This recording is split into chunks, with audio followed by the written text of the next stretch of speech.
March 3 ഈ തീയതിയിൽ തിരുസഭ അനുസ്മരിക്കുന്ന വിശുദ്ധർ: വിശുദ്ധ മാരിനൂസ്, വിശുദ്ധ അസ്റ്റേരിയൂസ്, വിശുദ്ധ ആൻസലം, വിശുദ്ധ ക്ലയോണിക്കൂസ്, വിശുദ്ധ എവുട്രേപ്പിയൂസ്, വിശുദ്ധ ബെസിലിസ്കൂസ്, വിശുദ്ധ കലുപ്പാൻ, വിശുദ്ധ കമില്ല, വിശുദ്ധ ക്രിസ്ത്.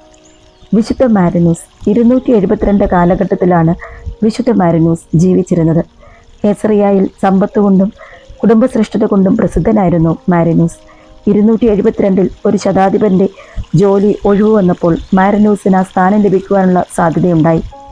അത് മനസ്സിലാക്കിയ ഒരാൾ മുന്നോട്ട് വന്നുകൊണ്ട് പറഞ്ഞു, മാരിനൂസ് ക്രിസ്ത്യാനി ആയതുകൊണ്ട് നിയമപ്രകാരം അദ്ദേഹത്തെ ആ ജോലിക്ക് നിയമിക്കാവുന്നതല്ല. പലസ്തീന ഗവർണർ അക്കയൂസ് മാരിനൂസിനോട് ചോദിച്ചു, താങ്കൾ ക്രിസ്ത്യാനിയാണോ? അതെ, അദ്ദേഹം മറുപടി നൽകി. ആലോചിച്ച് ഉത്തരം പറയൂ, 3 മണിക്കൂർ തരാം ചിന്തിക്കാൻ എന്ന് ഗവർണർ പ്രതിവചിച്ചു. തിയോഡഗ്നസ് എന്ന ബിഷപ്പുമായി സംസാരിക്കാൻ അദ്ദേഹം ഒരു പ്രാദേശിക പള്ളിയിലേക്ക് പോയി. ബിഷപ്പ് തിയോഡഗ്നസ് മാരിനൂസിനെ അൾത്താരിലേക്ക് നയിച്ചു. അദ്ദേഹം അണിഞ്ഞിരുന്ന ഖഡ്ഗവും ഒരു സുവിശേഷ ഗ്രന്ഥവും കാണിച്ചുകൊണ്ട് ബിഷപ്പ് ചോദിച്ചു, ഇവയിൽ താങ്കൾക്ക് ഏത് വേണം? യാതൊരു സംശയവും കൂടാതെ സുവിശേഷ ഗ്രന്ഥം വാങ്ങാൻ മാരിനൂസ് കൈനീട്ടി.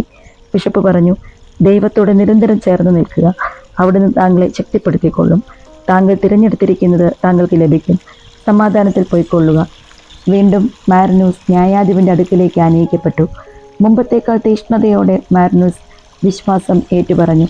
ഉടനടി അദ്ദേഹത്തെ കൊണ്ടുപോയി ശിരച്ഛേദം ചെയ്തു. ഈ രക്തസാക്ഷിത്വം കണ്ടു നിന്നിരുന്ന സെനറ്റർ അസ്റ്റേരിയൂസ് മാരിനൂസിന്റെ തിരു അവശിഷ്ടങ്ങളെടുത്ത് പൂജ്യമായി സംസ്കരിച്ചു. അക്കാരണത്താൽ അദ്ദേഹത്തിൻ്റെയും ശിരച്ഛേദം നടത്തി എന്നാണ് പറയപ്പെടുന്നത്. റൂഫിനസ് ആണ് ഇത് സാക്ഷ്യപ്പെടുത്തിയിരിക്കുന്നത്.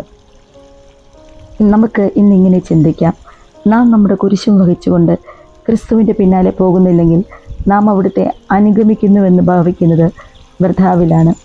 കുരിശു വഹിക്കാതെ അവിടുത്തെ മഹത്വത്തിൽ നമുക്ക് ഓഹരി ലഭിക്കുന്നതല്ല.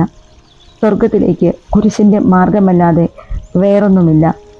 ക്രിസ്ത്യാനികളായ നമുക്ക് ഓരോരുത്തർക്കും നമുക്ക് ലഭിച്ചിരിക്കുന്ന കുരിശ് സന്തോഷത്തോടെ സഹിച്ചുകൊണ്ട് പിതാവായ ദൈവത്തെങ്കിലേക്ക് അടുക്കുവാൻ നമുക്ക് അനുദിനം ശ്രമിക്കാം. വിശുദ്ധനായ മാരിനൂസേ, ഞങ്ങളുടെ കുരിശുകളെ സന്തോഷത്തോടെ വഹിക്കുവാൻ, അതിനുള്ള ശക്തി ലഭിക്കുവാൻ പിതാവായ ദൈവത്തോട് നിരന്തരം മധ്യസ്ഥം വഹിച്ച് പ്രാർത്ഥിക്കണമേ.